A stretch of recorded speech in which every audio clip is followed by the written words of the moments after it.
आज है 28 फरवरी 2025 दिन शुक्रवार। Welcome back to clean news UP. चलिए देखते हैं उत्तर प्रदेश की 25 फटाफट बड़ी खबरों को।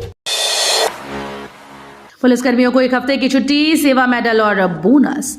मुख्यमंत्री योगी आदित्यनाथ ने महाकुंभ में अपनी सेवाएं देने वाले पुलिसकर्मियों के लिए सौगातों का ऐलान किया। महाकुंभ में तैनात सभी पुलिसकर्मियों को 1 हफ्ते की छुट्टी मिलेगी। सभी सुरक्षा बलों के जवानों को महाकुंभ सेवा मेडल और प्रशस्ति पत्र दिया जाएगा। इसके अलावा यूपी पुलिस के अराजपत्रित पुलिसकर्मियों को 10,000 रुपए का स्पेशल बोनस दिया जाएगा। यूपी में 10,000 कार्यकर्ताओं को मिलेगा सरकारी ओहदा।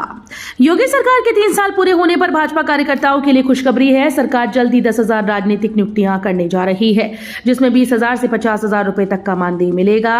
ये कदम पंचायत और विधानसभा चुनाव से पहले कार्यकर्ताओं की नाराजगी दूर करने और उन्हें सक्रिय करने के लिए उठाया गया है। यूपी में IAS PCS की फ्री कोचिंग के लिए आवेदन हुए स्टार्ट। समाज कल्याण विभाग उत्तर प्रदेश लखनऊ के द्वारा संचालित परीक्षा पूर्व कोचिंग केंद्रों में संयुक्त प्रवेश परीक्षा के माध्यम से IAS PCS परीक्षा 2025 में प्रवेश हेतु ऑनलाइन एप्लीकेशन प्रोसेस शुरू कर दी गई।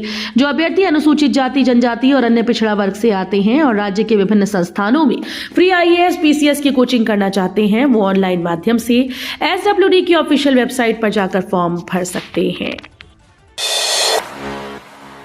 अब 12वीं नहीं 10वीं पास पर मिलेगी नौकरी। संविदा कर्मियों की भर्ती के लिए बदले नियम। अशासकीय सहायता प्राप्त माध्यमिक स्कूल्स में अब आउटसोर्सिंग कर्मियों की भर्ती के लिए नियमों में कुछ बदलाव किए गए। अभी तक 4th श्रेणी के पदों पर भर्ती के लिए अभ्यर्थियों की शैक्षणिक योग्यता इंटरमीडिएट थी, जो अब हाई स्कूल कर दी गई। इसके साथ ही विद्यालयों में उन्हीं अभ्यर्थियों की भर्ती की जाएगी जो उस जिले के स्थानीय निवासी होंगे। 7 दिन के लिए फिर बंद होगा रामगंगा पुल, पैदल भी नहीं गुजर सकेंगे। करीब 7 दिन बाद बृहस्पतिवार से रामगंगा पुल दोबारा बंद कर दिया जाएगा। इस दौरान पुल की मरम्मत का कार्य किया जाएगा। छोटे बड़े सभी वाहन बदले मार्ग से चलेंगे। पैदल भी लोगों के आवागमन पर रोक रहेगी। 1 सप्ताह बाद लोक निर्माण विभाग और अन्य विभागों के अधिकारी समीक्षा करेंगे। 69,000 शिक्षक भर्ती में न्याय न मिलने की बात कहते हुए 1 मार्च से पीड़ित करेंगे महाधरना। 69,000 शिक्षक भर्ती मामला एक बार फिर से गर्म होने जा रहा है। इस मामले के सुप्रीम कोर्ट में चले जाने के बाद इसमें एक के बाद एक तारीख लग रही है, लेकिन इस पर बहस नहीं हो पा रही। अब इन प्रभावित शिक्षकों ने आंदोलन को फिर से शुरू करने की तैयारी की। 1 मार्च से लखनऊ में ये पीड़ित शिक्षक फिर से धरना देने जा रहे हैं। 1 लाख में मॉडल शॉप, 90,000 में कंपोजिट दुकान और 65,000 में देसी शराब का लाइसेंस। वाराणसी शहर में आबकारी विभाग ने शराब की 697 दुकानों की ई-लॉटरी से आवंटन की प्रक्रिया शुरू कर दी। पंजीकरण शुरू हो गया है। दुकान आवंटन के लिए 14 से 27 फरवरी के बीच आवेदन होंगे। आवेदन की फीस बढ़कर 50,000 से 1 लाख कर दी गई, जो वापस नहीं होगी। अधिकारियों का अनुमान है कि एक बार लाइसेंस से पहले ही आवेदन फीस विभाग को मालामाल कर देगी। यूपी के इन कर्मचारियों को योगी सरकार का डबल गिफ्ट, 10,000 का बोनस। मुख्यमंत्री योगी आदित्यनाथ ने अपने संबोधन में कहा कि महाकुंभ के माध्यम से प्रदेश में आध्यात्मिक पर्यटन की 5 सर्किट बन गई हैं। इनमें प्रयागराज से विंध्यवासिनी और काशी प्रयागराज से अयोध्या गोरखपुर, प्रयागराज से राजापुर व चित्रकूट, प्रयागराज से बुंदेलखंड होते हुए मथुरा वृंदावन, प्रयागराज से श्रृंगवेरपुर, लखनऊ व नैमिषारण्य शामिल हैं। इस दौरान सीएम योगी ने सफाई कर्मियों और स्वास्थ्य कर्मियों को लेकर डबल गिफ्ट का ऐलान कर दिया। राम मंदिर के खिलाफ केस लड़ने वाले इकबाल अंसारी पहुंचे अयोध्या। गेट पर हुआ कुछ ऐसा, जिंदगी भर रखेंगे याद। प्रयागराज में महाकुंभ के समापन के बाद लाखों श्रद्धालुओं ने अयोध्या का रुख किया। राम भक्तों का सैलाब सरयू नदी में स्नान करने के बाद हनुमानगढ़ी और राम मंदिर में दर्शन के लिए उमड़ पड़ा। इस दौरान बाबरी मस्जिद के पूर्व पक्षकार इकबाल अंसारी ने राम मंदिर के निकास पर भक्तों पर पुष्प वर्षा कर उनका स्वागत किया। इकबाल अंसारी ने जय श्री राम के नारे लगाते हुए भक्तों का अभिवादन किया और गंगा जमनी तहजीब की मिसाल पेश की। महाकुंभ से मिली सीख के आधार पर रेलवे मैनुअल में करेंगे स्थायी सुधार। महाकुंभ के समापन के बाद रेल कर्मचारियों और अधिकारियों का प्रोत्साहन करने के लिए रेल मंत्री अश्विनी वैष्णव गुरुवार सुबह प्रयागराज जंक्शन पहुंचे।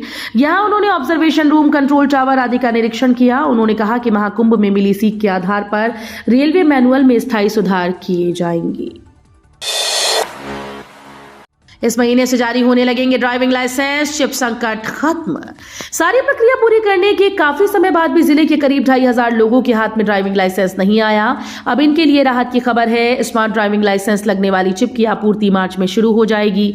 अप्रैल से उनके पास लाइसेंस पहुंचने शुरू हो जाएंगे। जिले में औसतन 100 से ज्यादा लोग रोज परमानेंट ड्राइविंग लाइसेंस के लिए ऑनलाइन आवेदन करते हैं। उत्तर प्रदेश सरकार का बड़ा फैसला, गाय पालने पर मिलेंगे लाखों रुपए। उत्तर प्रदेश सरकार ने बड़ा फैसला करते हुए प्रदेश में गाय पालन को बढ़ावा देने का फैसला किया। उत्तर प्रदेश सरकार के निर्देश पर बनाई गई बड़ी योजना के तहत सरकार ने बैंकों से कहा कि वे प्रदेश में गाय पालन को बढ़ावा देने के लिए बिना गारंटी का लोन दिया जाए। उत्तर प्रदेश सरकार के निर्देश के बाद बैंकों ने इस दिशा में कदम बढ़ा दिया। उत्तर प्रदेश में स्थापित बैंकों ने तय किया है कि प्रदेश में गाय पालने के लिए 2 से 10 तक पालने पर 10 लाख रुपए तक का लोन दिया जाएगा। पीजीआई लखनऊ में निकली वैकेंसी, इन 23 विभागों में होगी भर्ती। लखनऊ पीजीआई में भर्ती निकाली गई। इसके तहत 23 विभागों में जूनियर व सीनियर रेजिडेंट डॉक्टरों की भर्ती होगी। रेडियोथेरेपी विभाग में मेडिकल फिजिक्स रखे जाएंगे। इसके लिए 28 फरवरी को साक्षात्कार होंगे। ये भर्ती 89 दिनों के लिए होगी। दरअसल विभागों में रेजिडेंट डॉक्टर्स की तैनाती से मरीजों को इलाज उपलब्ध कराने में आसानी होगी। मरीजों को समय पर इलाज मिल सकेंगी। गंगा एक्सप्रेसवे का काम तेजी से होगा पूरा, योगी सरकार ने कर दिया इंतजाम। उत्तर प्रदेश के प्रयागराज से मेरठ के बीच बन रहे सबसे लंबे गंगा एक्सप्रेसवे के कार्य को तेज गति से पूरा करने पर जोर दिया जा रहा है। सीएम योगी आदित्यनाथ के ड्रीम प्रोजेक्ट को पूरी गति के साथ चलाने के निर्देश दिए गए। सीएम योगी स्वयं योजना की मॉनिटरिंग कर रहे हैं। माना जा रहा है कि इस साल के आखिर तक गंगा एक्सप्रेसवे पर ट्रैफिक शुरू कर दिया जाएगा। 2019 के कुंभ मेले के दौरान गंगा एक्सप्रेसवे की योजना को मंजूरी दी गई थी। इसके बाद इस योजना पर काम शुरू हुआ। कक्षा 1, 6 व 9 में आवेदन अब 29 मार्च तक। अलीगढ़ मुस्लिम यूनिवर्सिटी के स्कूल में कक्षा 1, 6 और 9 में प्रवेश परीक्षा के लिए आवेदन करने की तिथि 29 मार्च तक बढ़ा दी गई। एएमयू के जनसंपर्क अधिकारी उमर पीरजादा ने बताया कि विलंब शुल्क के साथ 5 अप्रैल तक आवेदन किए जाएंगे। आवेदन में सुधार के लिए विंडो 8 अप्रैल को खुलेगी और 10 अप्रैल को बंद होगी। कक्षा 1 में 455, कक्षा 6 में 205 और 9 में 450 सीटें हैं। महाकुंभ खत्म, लेकिन बनी रहेंगी सुविधाएं। आगे भी स्नानार्थियों की भीड़ आने की संभावना।